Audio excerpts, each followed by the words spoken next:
You'll find a Mets fan. Let's go. This is a Mets year. For all your Mets here, let's go.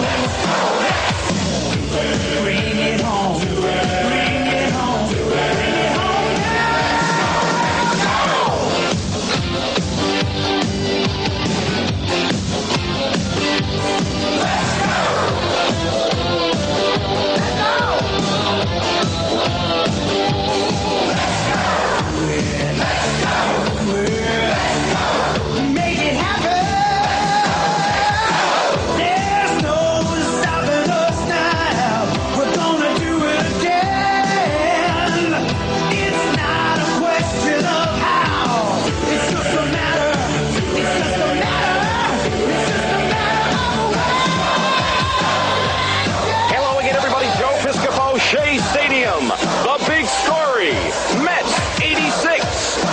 exciting, thrilling, awesome. Let's take a look.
What's up, Mets fans? Welcome back to Talking Mets here, Rob.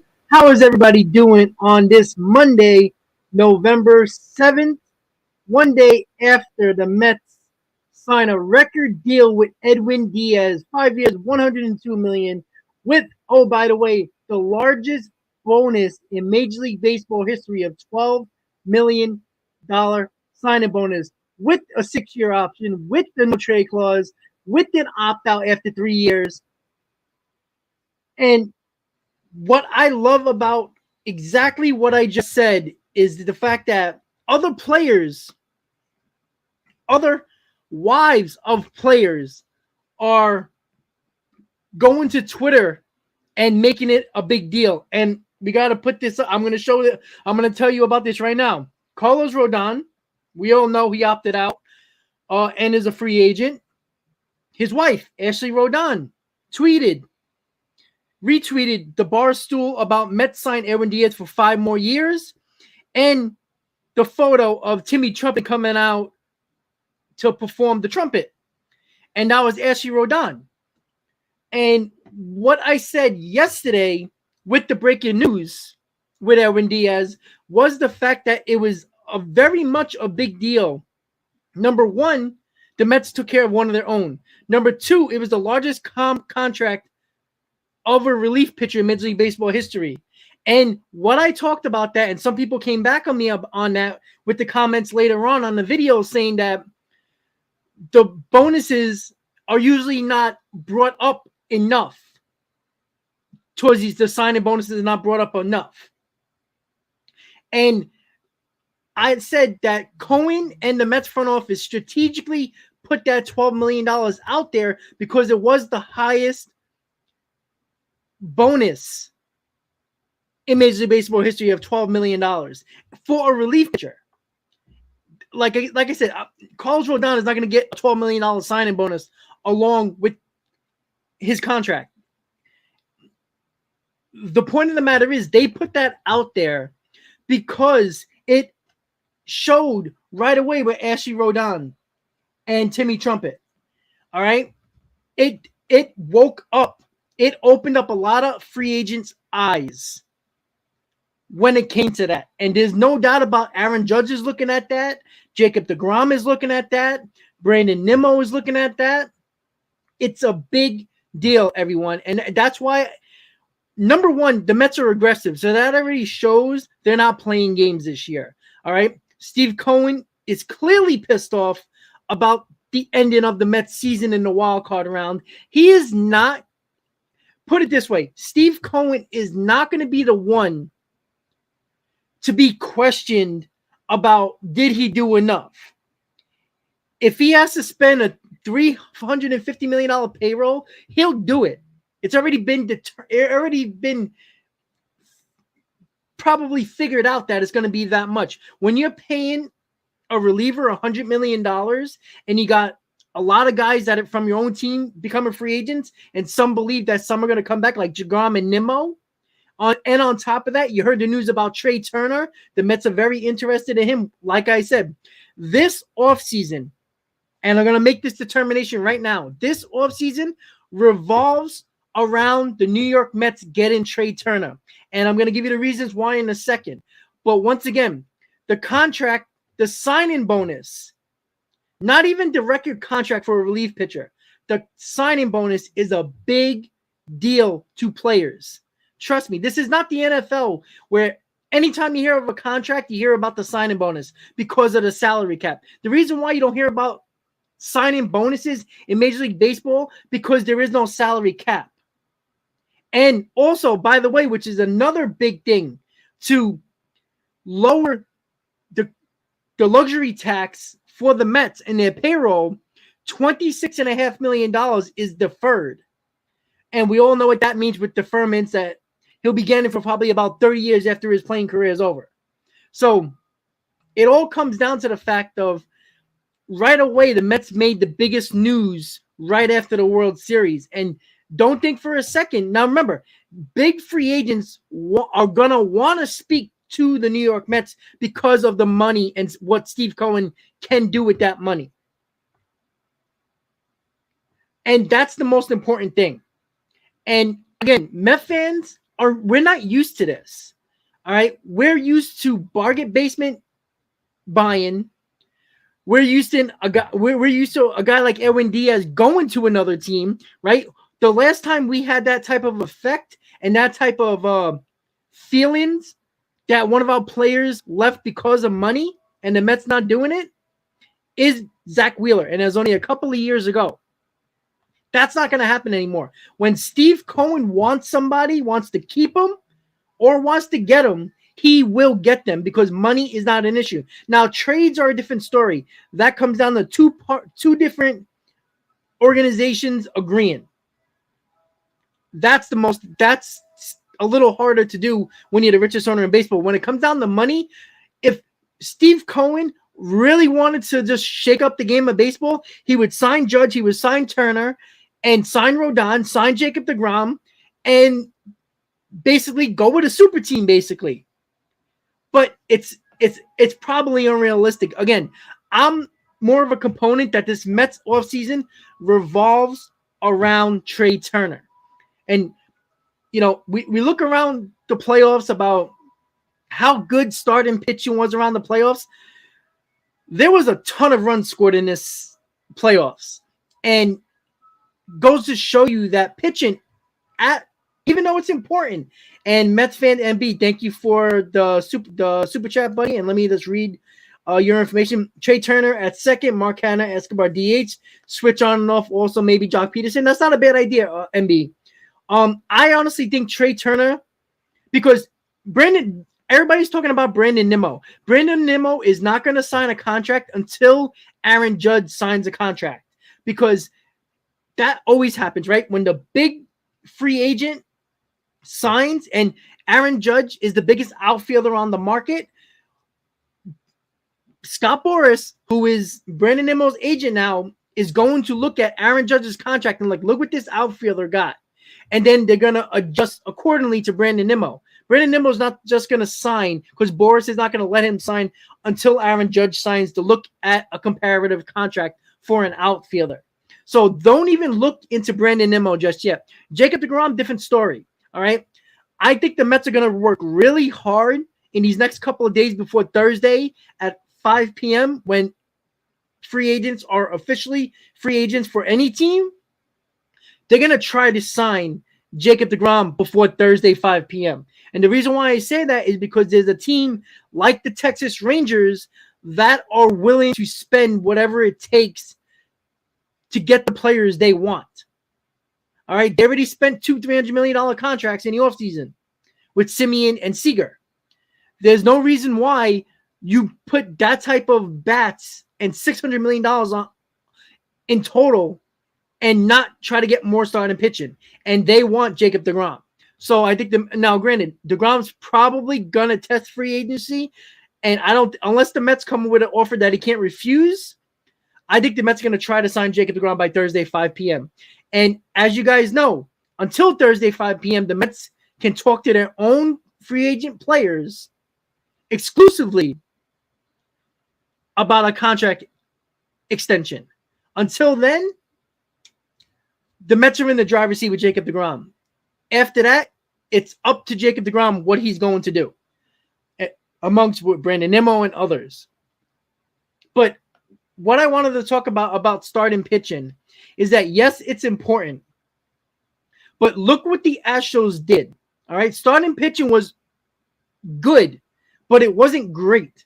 What was great about the Astros and why I think they dominated the later innings in baseball, if you look at the later innings with the Astros, their relievers were outstanding. And I think the Mets got to develop a core around later inning relievers.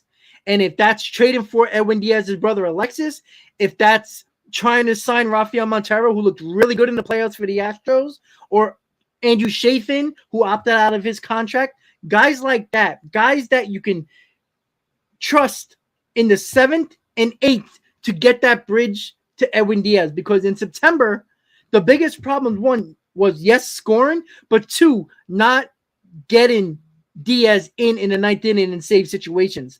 Too many times in September, the Mets gave up leads late that warranted Edwin Diaz not pitching in September. And that was a huge deal why you can't have the best closer in baseball not coming out in save situations. It hurt us in September, and it can hurt us again if they don't fix that.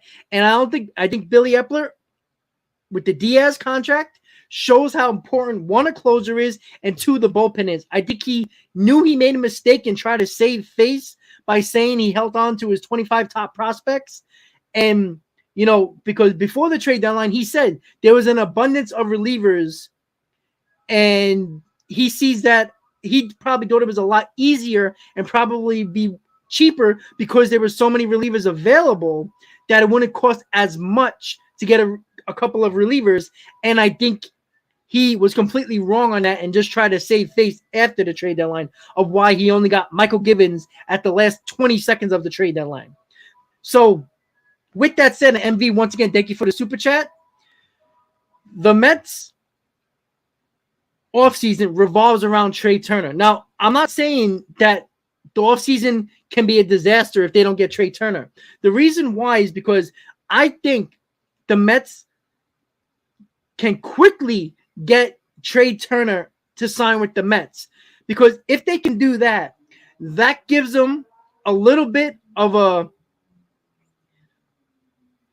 calm down period where the Mets obviously can put Trey Turner at second base without an issue, but also has the opportunity of putting him in center field, which gives the Mets a reason not to go all in on Brandon Nimmo. And I think that's important as well.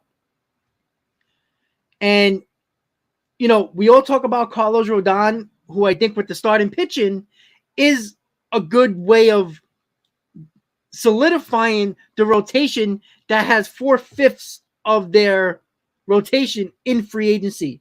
Walker opted out. Obviously, Jagram walked it out. Carrasco probably is going to be gone. You know, you got McGill, you got Peterson on this roster.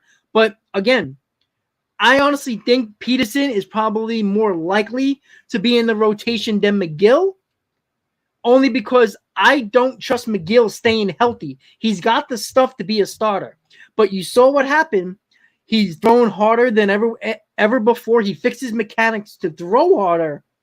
But in all, it made his body break down, and he got hurt for doing something his body never did in his lifetime, in his career.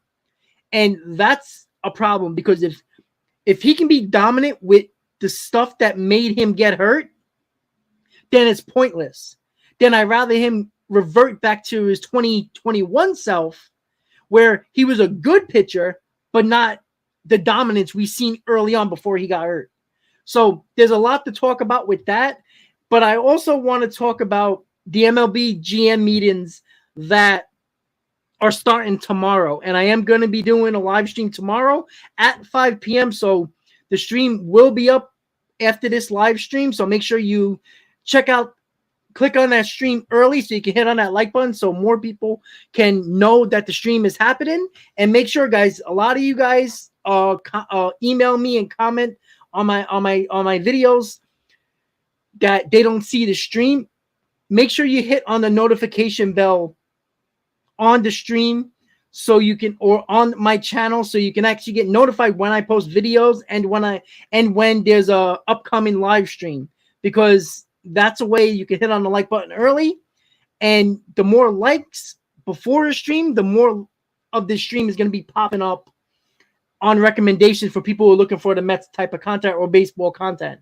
So the MLB GM meetings start tomorrow. And according to John Morosi on MLB Network, he says that he believes the week of the GM meetings, that he believes that one or two big free agents possibly are going to sign during the GM meetings. That was his prediction. And, you know, John Morosi is well within his right and his knowing of what's going on. And he got all the insights of the teams. He has his own people he talks to throughout the organizations. He talks to agents. He knows a lot of the agents. He is very good with a lot of the agents. So a lot of these rumors are not rumors that he just made up. So it's a big deal that John Morosi said that. So look for the GM meetings, and that's why these are going to be important as well, because you just never know what trades can possibly start talking as well, considering that the GMs are together and are talking in Vegas. So that's a lot to think about as well. Just give me 1 second. Good Morning Beer Podcast. What's up, buddy? How's it going? Just give me 1 second, guys. I'm just looking at the chat really quick. But before we get a little more further into all this free agency stuff and everything else we need to talk about today, let me just give a shout out to everybody really quickly. So Ken, what's up? Robert, what's up? Joe, we got Grant, member of Talking Mets at Rob. Grant, what's up, buddy? Transistor. Who else we got here? We got Dwayne. We got MB, we got Juju, we have Steve, we got John, we got Muttley. Let's see, Daniel. And MB, I saw another super chat. I will get to you in a second. Let me just pop it up there and thank you again for the super chat. I'll get to that in a second. Karen, how you doing? Dwayne, I think I said Dwayne. Jimmy. Roberto, a member of Talking Mets at Rob. The Morning Beer, once again, what's up? Boricua likes Trey Turner as well. Jason. Thor, we got Victor, we got Frank's Room, and that looks like everybody right now. So MB says if Mets sign Nimmo, no Turner. I don't necessarily believe that. Again, you can sign Nimmo, put him back in center field, and sign Turner and put him at second base. Put McNeil to left field and put Canna as your first guy off the bench. And also you can use Canna all around the outfield to give guys days off. Like Marte, who's another year older. Who, McNeil, you can give a day off. You can DH Canna. You can play. Canna played center field a couple of times this year. So Canna can be that utility outfielder that can play basically 4 or 5 times a week, giving guys just days off.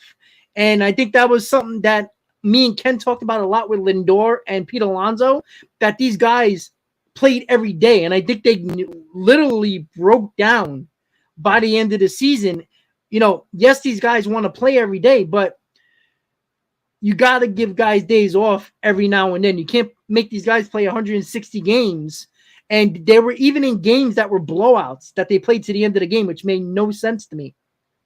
So, guys like Marte, who, granted, he got hit by a pitch that kept him out a month. He had a couple of hamstring issues throughout the year. He's another year older. So I think it's important to give these guys days off.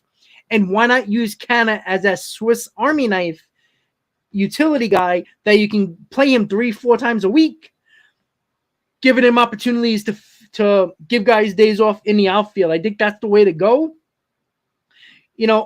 I could see the Mets spent over $100 million, I think $115 million last year on free agents alone. They're going to surpass that.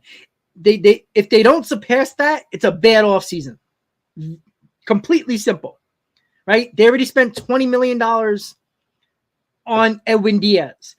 Considering most people think they're going to sign DeGrom's going to get more than Scherzer. So I'm predicting between $45 and $50 million for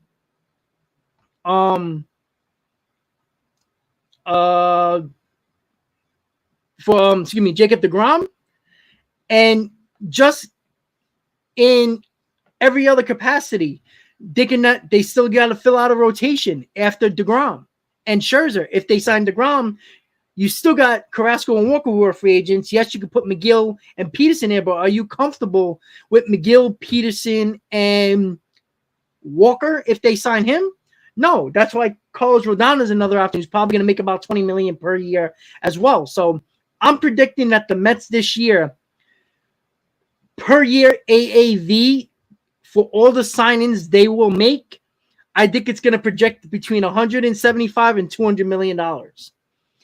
And that makes me believe that the Mets would be smart to sign Trey Turner because he wants to come back to the East Coast. I know there's other teams like the Orioles that are looking to bring him into. There was a couple of people that were talking about that the Braves might take a run at him, thinking that they might lose Swanson. I don't know about that. I think the Mets, and people talked about the Phillies with Trey Turner. I think the Phillies and Correa are more likely. So I think Trey Turner and the Mets are a perfect match. So it's important for the Mets to figure out what is the best course to go. Because yes, they can sign any player they set their eyes to. But it also comes down to what does this team really need, right? For about 120 games last year, the Mets offense was one of the best offensive in baseball considering runs. From the middle of August until the end of the year, they were middle of the pack. Now you can talk about guys getting hurt like Marte, Brandon Nimmo starting to struggle. until September, Escobar was terrible.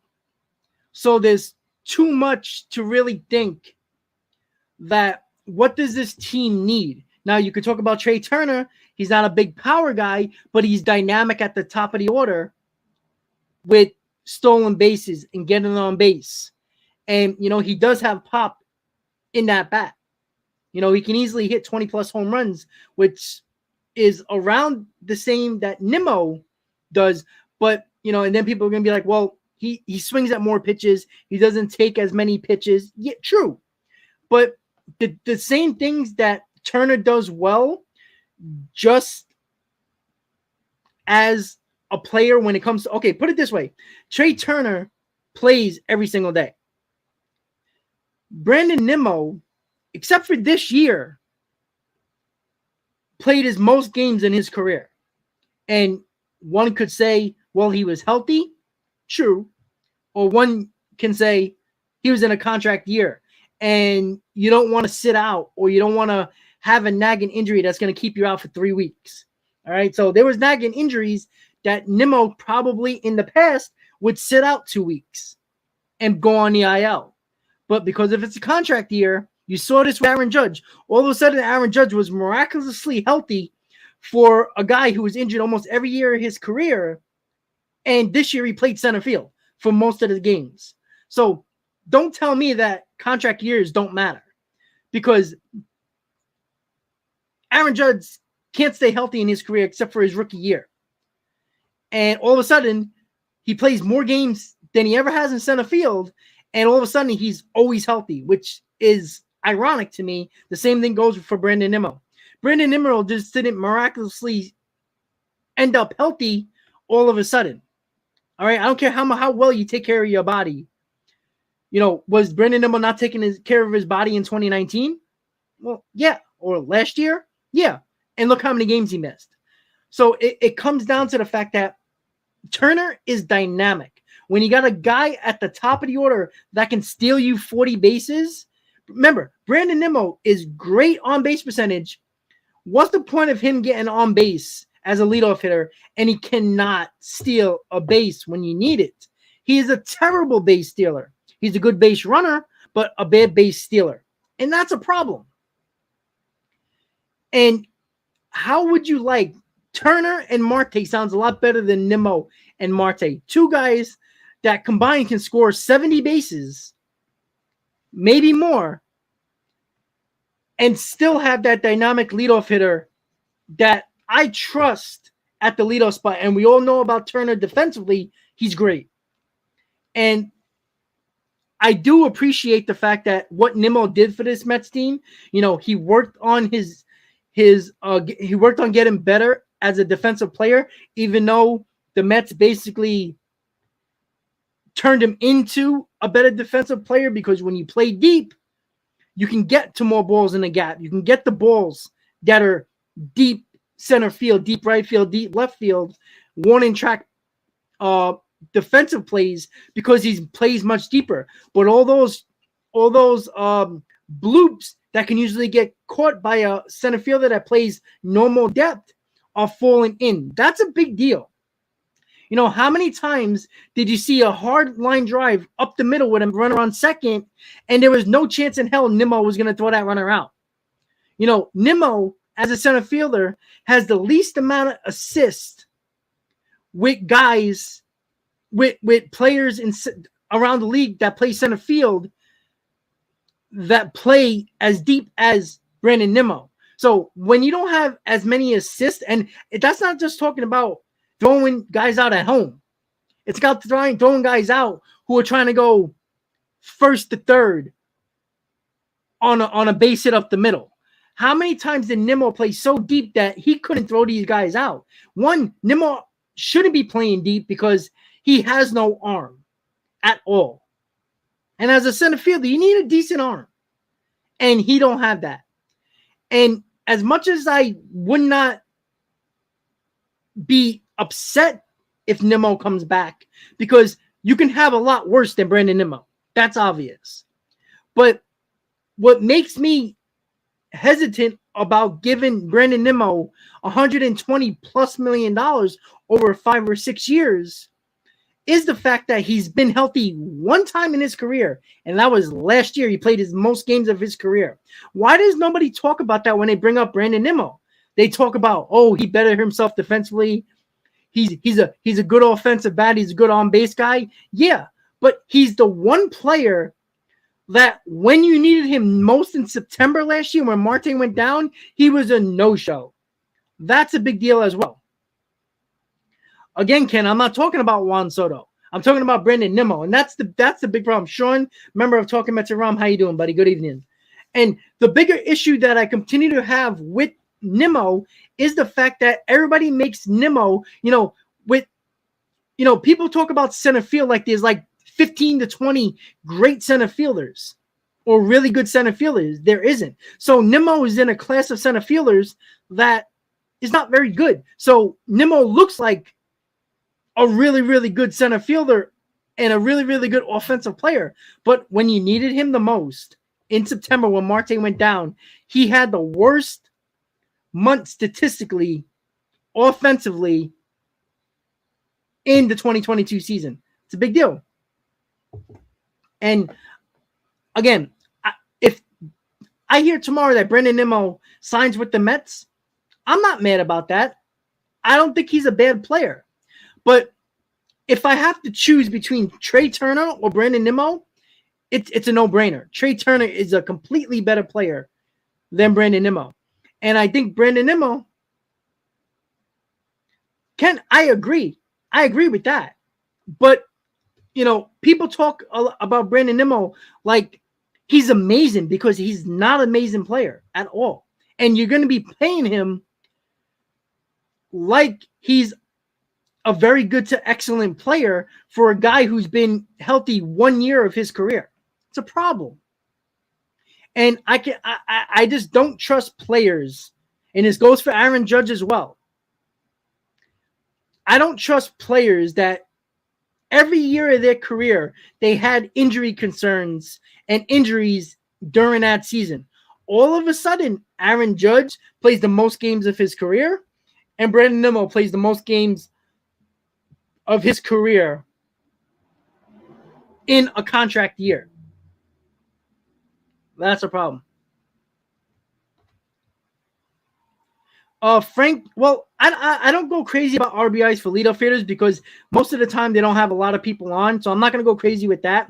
I do agree with you that he starts stronger than he finishes. That's the problem with Brandon Nimmo. And if you look at his stats throughout his career, and I looked at it today because I wanted to make sure that I wasn't putting up I didn't say nonsense here, even though, I'm probably wrong more times than I'm right, and I'll admit that. But I looked at it. Brandon Nimmo in the month of September, it seems every year is completely a waste in September. That's how bad he is in September. Like, he hit 20 points less in September. He had less walks in September than any other month last year. His on base, and that includes obviously walks and hits, went down about 40 points. That's crazy. Yeah, but Ken, again, he gets worn down. That's fine. You can blame Buck about that. But Brandon Nimmo is always hurt. All of a sudden, he wasn't hurt this year. Like, that's not a coincidence. All right? When, Brandon Nimmo, when he had that hand injury, is a guy that sat out 2 weeks for that hand injury. And this year, he could have had the same injury and he probably would have played through it. That worries me. That's the same thing with Aaron Judge. Like, all of a sudden, Aaron Judge remains healthy the entire year. And he played center field a lot last year. And all of a sudden, he remains healthy. No nagging injuries all of a sudden that puts him on the IL. That's worrisome to me. And again, this is not a stream just to bash Brandon Nimmo because there's a lot of qualities about Brandon Nimmo that I really like. The problem is he has no arm in center field. He plays deep, which doesn't help the fact that he has no arm. He has the least assists among center fielders. He's in the lower third of center fielders with assists. That's a problem for guys going first to third, guys that are on second base coming home on a base hit to center field. That's a problem. And even with a great arm, if you play deep, you're probably going to have less assists. But because analytically, they told Brandon Nimmo to play deeper because he's terrible with going back on balls, that's hard for me to say, okay, you're worth $130 million over 5 or 6 years. Even though I think he deserves that because the market says he deserves that. I don't think he's a $100 million a year player. If I would be pushed back giving him more than $100 million, in my opinion.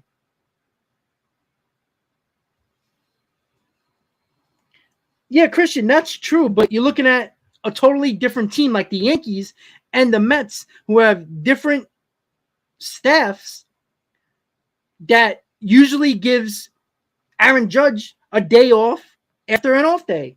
They didn't do that this year. Why? Because Aaron Judge didn't want to have those days off because in a contract year.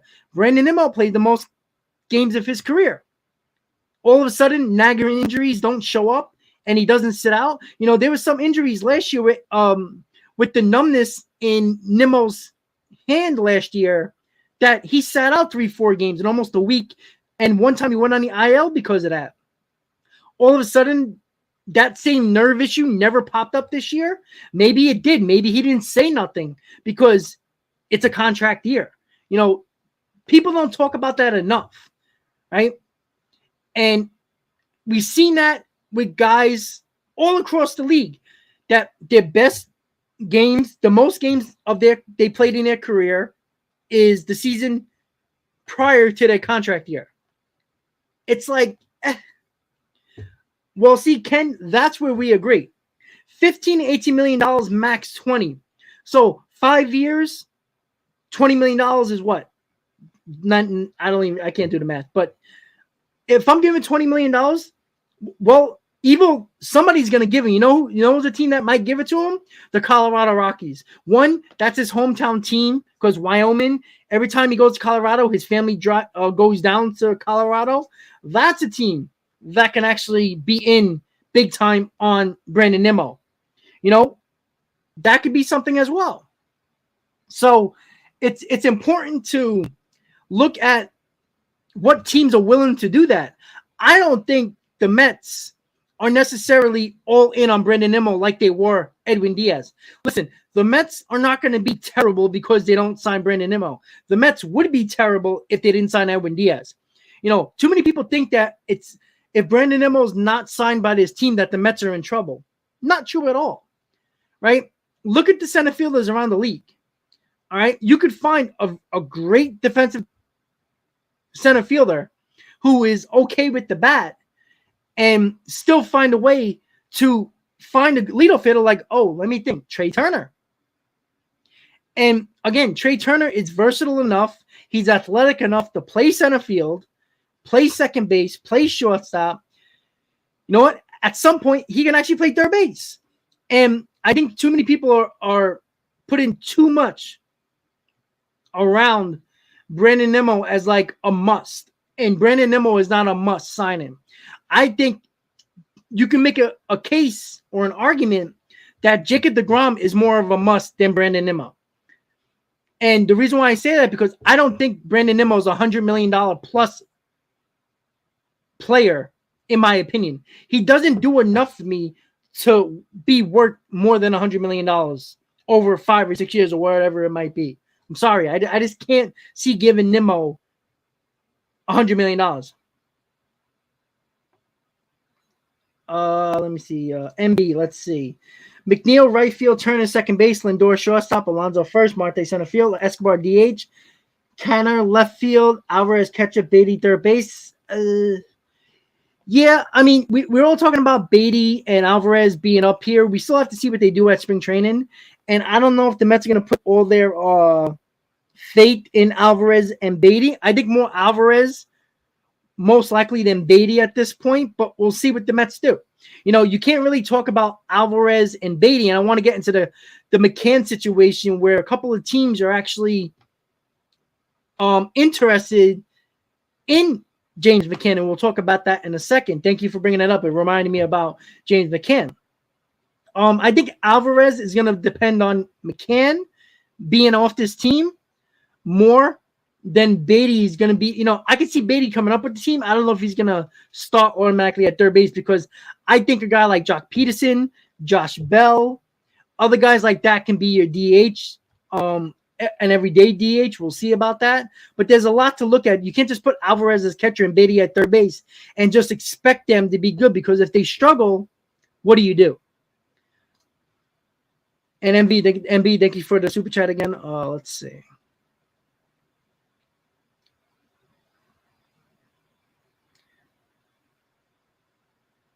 Oh, just, I know people say that, but you know what? The Braves had a lot of winners this year on their team, and they didn't get out of the first round. You know what I'm saying? Like, the Yankees are in the playoffs every year, and they had winners. What happened to them? The Dodgers have winners all over their team. Why didn't they win? Turner was on the Dodgers. Why didn't they win? Just because you have winners on your team doesn't mean you're automatically going to win. They were one of the worst teams with runners in scoring position in the playoffs, the Dodgers. So what does that tell you? The team who won 111 games. It makes no sense. Yeah, Eric, Ohtani all day. But what are you going to give up? Are you going to give up your entire farm system and also give this guy $250 million? It's a lot to think about.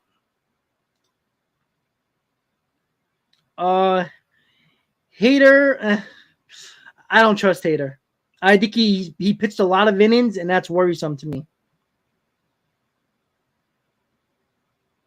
Roberto, I'd rather put Turner or Marte in center field and let them go. They must concentrate on signing a pitcher, a reliever, and a good DH. That's what I believe. I think it's very important to make sure you get solid to really good to great relievers, late inning relievers. I think that's so important because look what the Astros did. They had a 0.78 ERA in the postseason. Those core guys late in games, there was about 4 of them. Abreu, Presley, Montero, and I think there was one more that I can't. And Neris, who was actually very Neris. I don't think he's a very good pitcher, but he pitched well in the playoffs for them. But they had 3 or 4 guys that were basically locked down in the playoffs. You need that. Alex, that's a good call. Jose Abreu is another one. He's a little up there in age, but he's a solid hitter. Not a lot of power, but hits for average. That's also pretty good as well. That's another thing that I think that the Mets can look at too. I think you have to look outside the organization for a DH. Just that simple.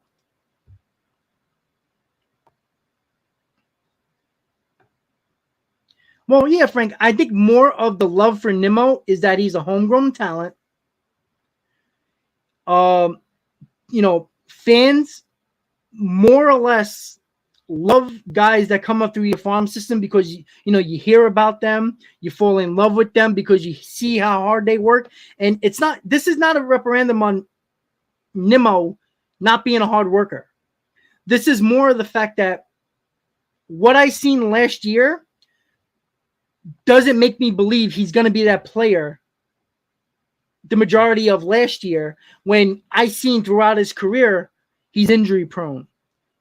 I see throughout his career that he missed a lot of games. I see throughout his career that the month of September is his worst month of the year in the season. That's worrisome because, again, when Marte went down, Nimmo had to step up. Nimmo failed to step up in Marte's absence. That worries me a lot more. And why I think if you don't think Brandon Nimmo's worth more than $100 million, then there is no case for bringing him back, because there's going to be a team like Colorado. Even some teams think the Yankees might go after Brandon Nimmo. And if he's going to go outside the organization, that's because he's going to get more than $100 million. I don't think the Mets. Now, I think the Mets might go to $100 million, but they're not going to surpass that, and I don't blame them on that. I'd rather give Trey Turner $200+ million, knowing that I can trust him more in the lineup, and anywhere I put him defensively, he's going to be good, and he plays games. Somebody put up a stat put up a baseball reference on Twitter showing the amount of games Trey Turner compared to Brandon Nimmo. It's drastic difference. On average, Trey Turner plays between 140 and 150 games. Brandon Nimmo average is 115. That's a big difference.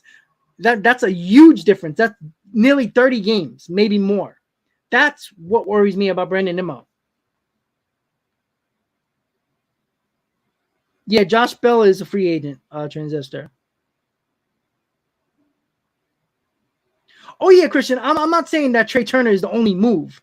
I just think that offensively speaking, for the Mets, Trey Turner is the key to the Mets offseason. Not saying that they can't do anything at DH or they can't make another big move. I think they will.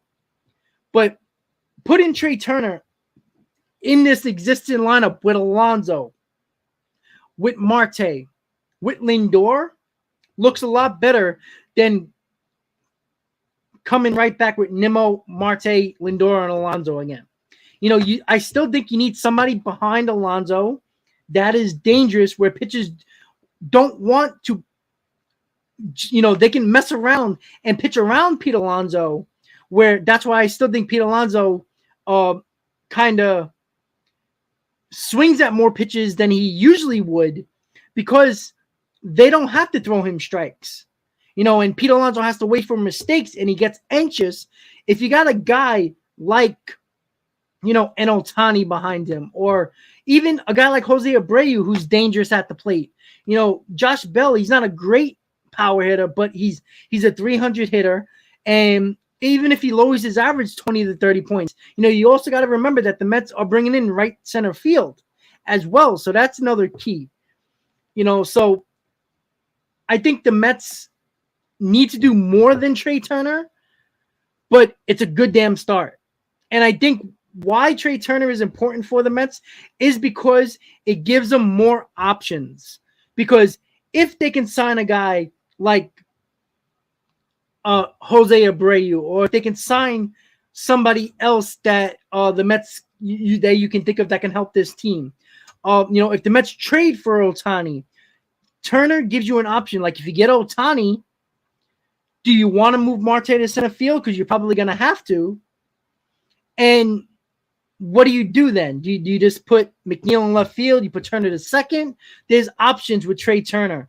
And because he's versatile, because he's so athletic and play multiple positions, it gives the Mets a lot more options in free agency and trades.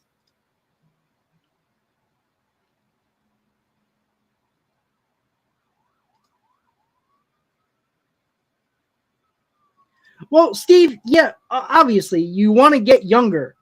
Well, but again, you also, Steve, some people are people say like, oh, we got to get younger, but yet also want to sign Jacob deGrom, and let's sign.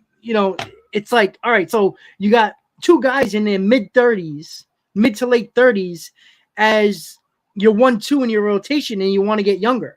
Well, getting younger is nice. But you got to start. You got a possible start in two in DeGrom and Scherzer.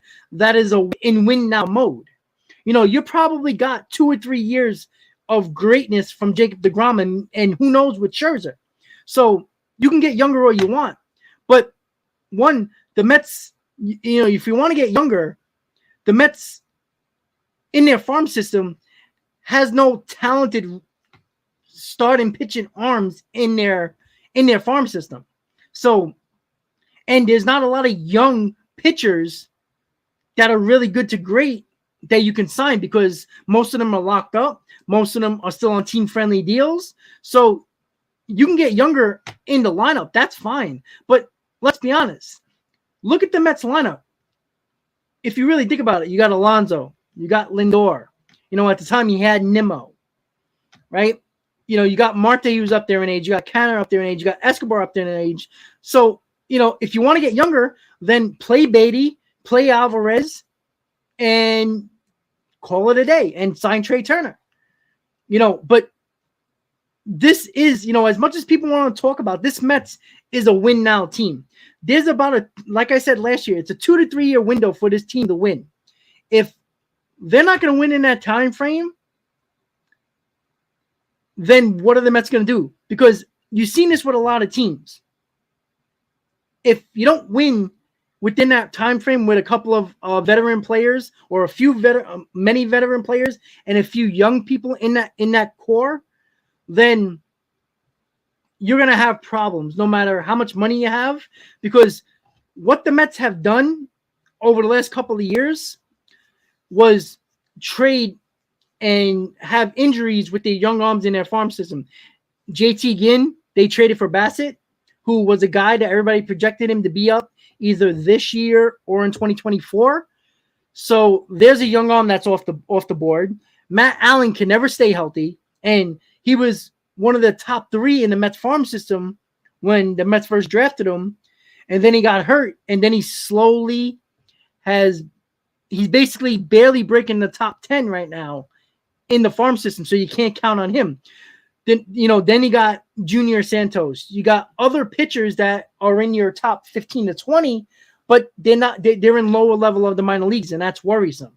So that means you have to sign pitchers. That's why it's so important probably to sign Jacob deGrom, because you got nothing in your farm system that can help you right now. The same thing when it comes to Carlos Rodon. Why I think it's important to sign Carlos Rodon. Because if you got deGrom, Scherzer, and Rodon, 1, 2, 3, then as your 4th and 5th starter, you can put McGill and Peterson, and you want to sign a couple of depth pieces, fine. That's a pretty good rotation. And it comes down to the fact that, you want to get younger. We understand that. But when you got no farm system, no arms in your farm system that can help you for at least 2 years, you have to look about winning now in the next 2 to 3 years. Because in 3 years from now, you might get those young arms that are in your top 15 to 20, show a lot of promise in your farm system, and start moving up the ladder where you think these guys can help you in the rotation. And we don't have that right now. So the Mets are going to have to spend on their rotation big-time money on guys that are in their late 20s or at least 29 to 35 in age. Because you're not getting a 25-year-old who is a really good starting pitcher that is on the market. Unless it's a trade. And that's why people are talking about Ohtani.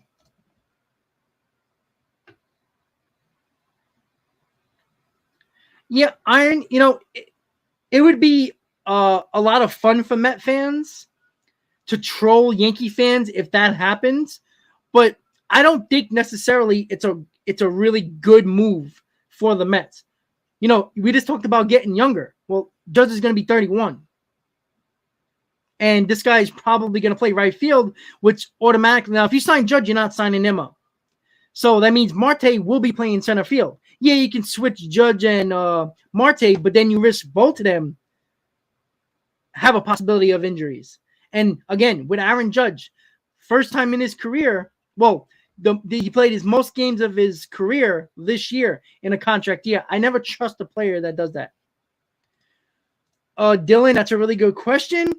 How much would we have to give Turner? There was projections. I think somebody put like 7 years, 8 years, 250. I think he's going to get anywhere between 250 and 300. And anywhere between there, I think it's a good deal. He's a dynamic player offensively and defensively. And again, when you get a guy that you want to spend $250 million to $300 million for, you want a guy to be versatile. You want a guy where you can say, all right, can you play center field? Yes. So now you can think about, all right, we don't have to overspend for Nimmo. So you can put Turner in center field. You don't have to worry about, all right, should we think about getting Ohtani right now when he's probably going to be a free agent at the end of the year? We don't have to trade for him, so we keep our farm system.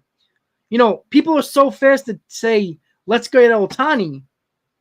Well, yeah, Otani's still young, but you're giving most of your young top prospects to the Angels, and now all of a sudden, now you have to worry about your old team again because now your farm system is going to be a little shaken up here. And now what do you do? Now you're basically looking at the team in a window for 2 to 3 years again. So we'll see. But Turner between 250 and 300. Yeah, morning beer. Yeah. I mean, I wouldn't mind Jock Peterson at all. You know, he's a bat that's sneaky power.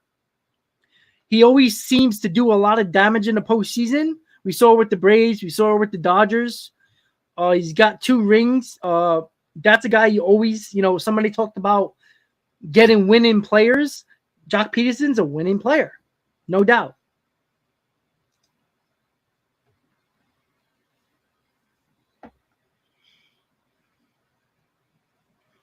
Oh, Ken, again, Escobar, look, I was shocked how bad Escobar was for the majority of the year because when the Mets signed Canner, Escobar, and Marte that same night, around this time, it was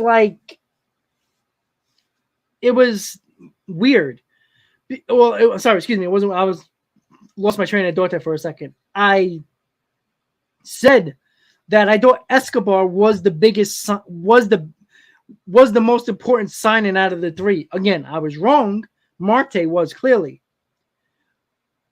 But I think Escobar is a lot better than what he's shown last year. I think September Escobar, even though Escobar in September was out of his mind.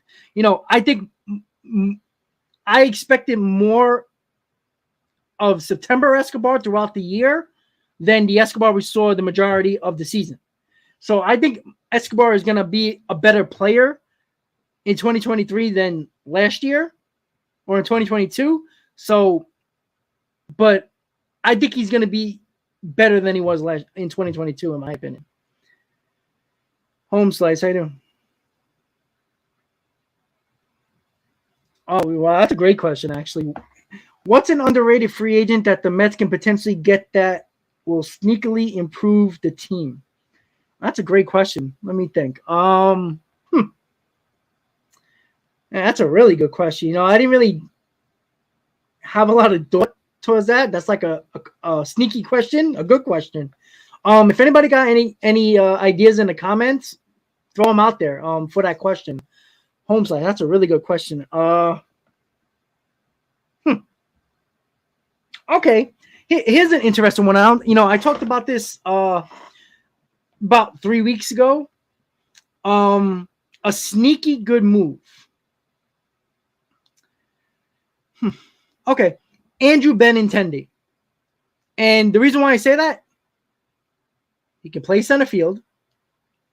Or, he can play the outfield. He can play every position. He's more of a corner outfield, but can play center field. He's a 300 hitter. He can steal bases. He's a really good leadoff hitter. Very good defensively. He's not a big home run guy, but you don't really need that as a leadoff hitter. And he has all the intangibles. I think he has better intangibles than Brandon Nimmo. And he'll cost probably $20 to $30 million less than Brandon Nimmo. So I think that's a sneaky free agent that can improve the team, Andrew Benintendi.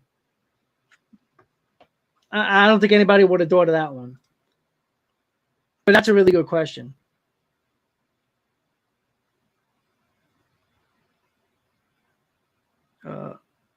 Let's see. I'm just looking through. Danny got a new lineup. Turner, Marte, Lindor, Alonso, Devers. Yeah, I don't think that's happening. I think the Red Sox are going to extend him. So listen, getting Devers would be insane, but I don't think that's going to happen. That's like more of yeah, I wouldn't say a pipe dream because anything can happen, but that's more of a dream lineup where you can be like, yeah, if all things are taken out of this situation, out of this scenario, yeah, Devers would be perfect. And, that's a perfect bat to put behind Pete Alonso, but that's probably unrealistic at this point because Xander Bogaerts is not going to get re-signed by the Red Sox. So they're putting all their focus on Devers. So that's probably unrealistic for the Mets. But, a guy like Andrew Benintendi, and that's a cheaper option than Nimmo, who is probably just as good as a player as a whole as Brandon Nimmo. But if you look at it, he hits 30 points higher than Brandon Nimmo. He steals bases, and he's better defensively than Brandon Nimmo when you play straight up. So that's something that you can look at with Andrew Benintendi. And Andrew Benintendi can save you a little bit of money to still get Trey Turner. So just think you get Andrew Benintendi leading off, or you can even do Andrew Benintendi batting ninth, right? You got Turner batting second. Turner batting first. You got Marte second, Lindor, Alonso.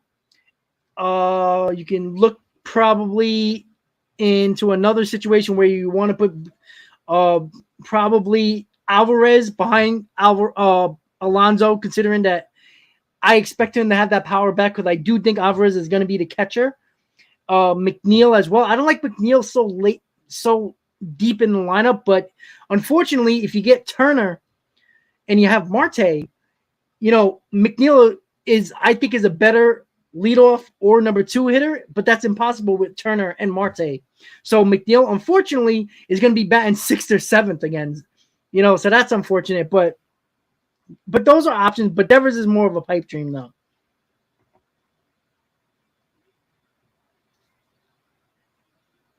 Well, Devers would be perfect, but I don't think that's going to happen, guys. MB, they need Turner and the DH. Well, Jock Peterson, Josh Bell. If the Mets offensively get Trey Turner and say Jock Peterson, that helps the lineup a hell of a lot. And, like I said, Turner is more dynamic offensively than Brandon Nimmo, does more on the base paths, and is a better defensive player than Brandon Nimmo. Jock Peterson is a guy that I can trust.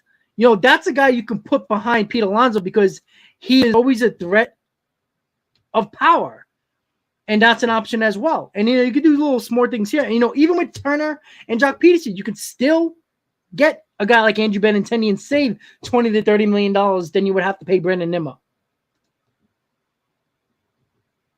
Yeah, Ken, we just talked, the higher in the lineup. But the problem is, where are you putting Ken? I want to ask you, where are you going to put McNeil if you got Turner and Marte 1-2? Because you're not moving those two guys out of the leadoff or number 2 spot. I think Marte is too valuable in the number 2 spot because he can provide that power, he can provide that speed, he can provide that contact hitting. Because it seemed like Marte always got the big hit when you needed him.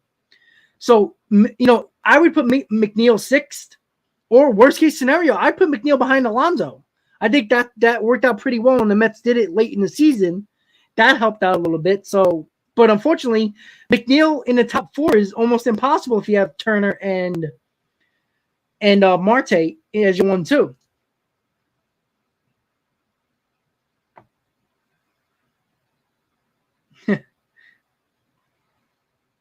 All right, Danny, going with another lineup. Let's see.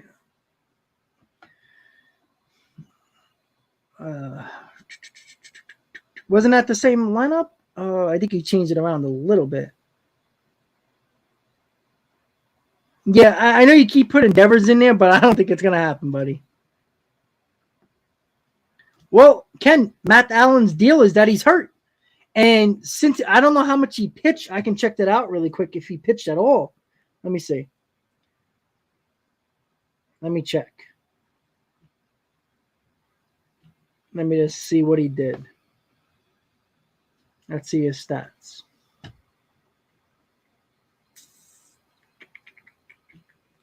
Jeez. This guy didn't even pitch last year. The last time he pitched was in 2019. He pitched really good, but he played in 6 games, 1-0, 2.61 ERA. Very good numbers. but he hasn't pitched since 2019.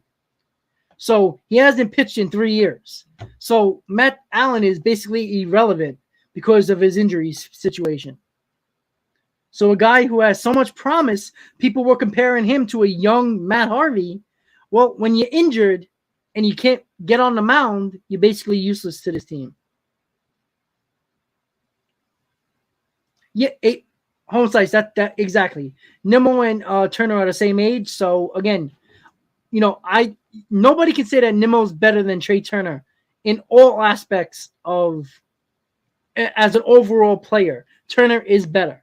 So, and if you really want Turner to stay in the infield and put him at second base and McNeil goes to left field, you can sign Andrew Benintendi for, again, $30, possibly $40 million less than you would have to give Brandon Nimmo.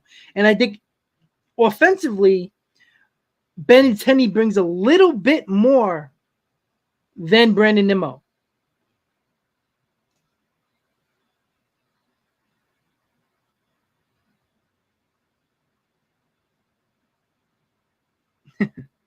Everybody wants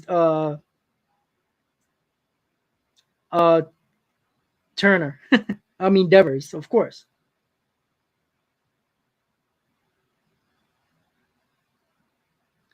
Let's see.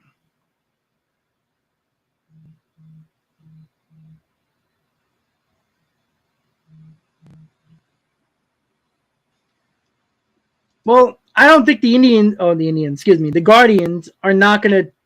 They're not gonna trade Shane Bieber. It's just not gonna happen.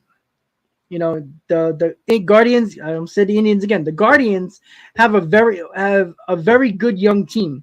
They're not gonna trade the ACS staff, especially what they almost did to the Yankees. They're gonna get better.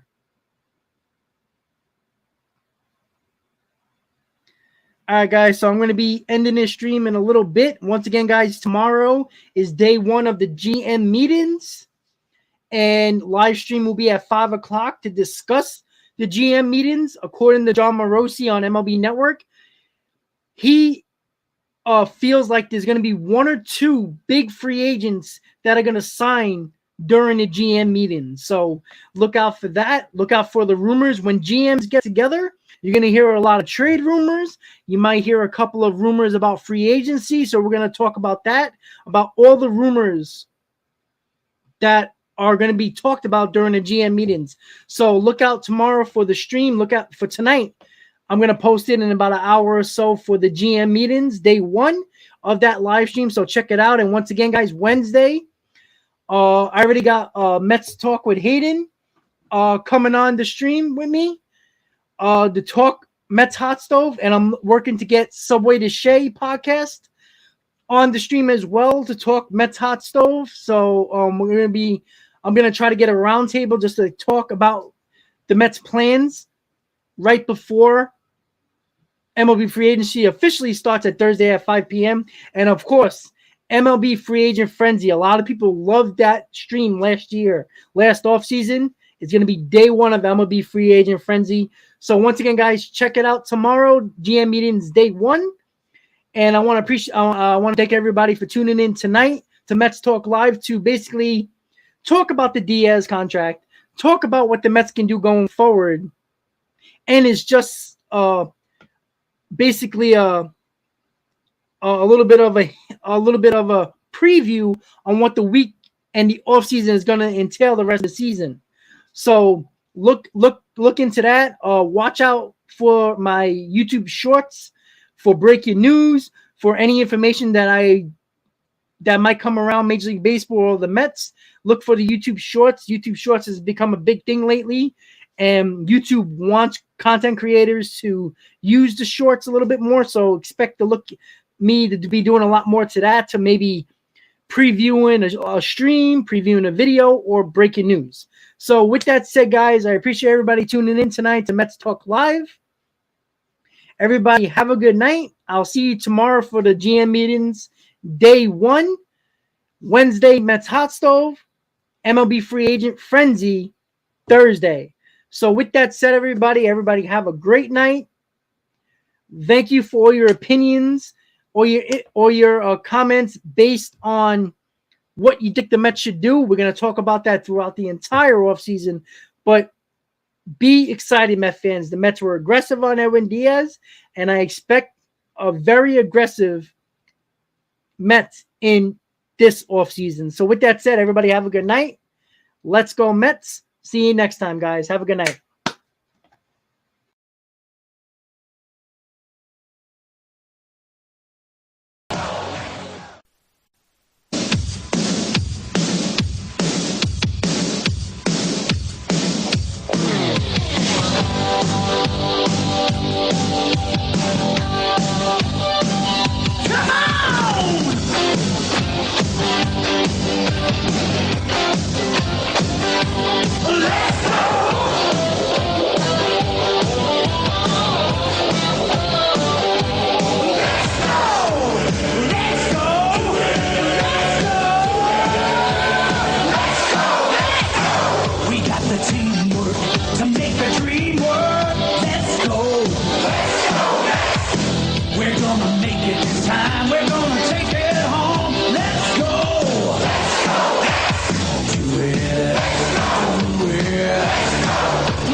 You'll find a Mets fan. Let's go.